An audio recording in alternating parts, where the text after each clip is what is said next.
Dans le livre des Proverbes est présentée la tâche de la mère de famille, dont le travail est décrit dans ses détails quotidiens, suscitant l'éloge de l'époux et des enfants.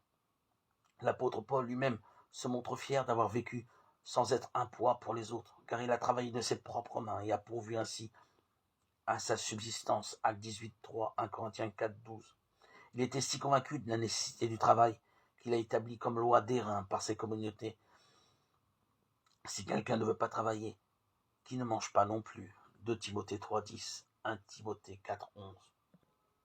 Cela étant dit, on comprend que le chômage et la précarité du travail deviennent une souffrance, comme c'est le cas dans le livre de Ruth et comme le rappelle Jésus dans la parabole des travailleurs assis dans une oisiveté forcée sur la place publique, Matthieu 20, 1, 16, ou comme il l'expérimente dans le fait même d'être souvent entouré de nécessiteux et d'affamés.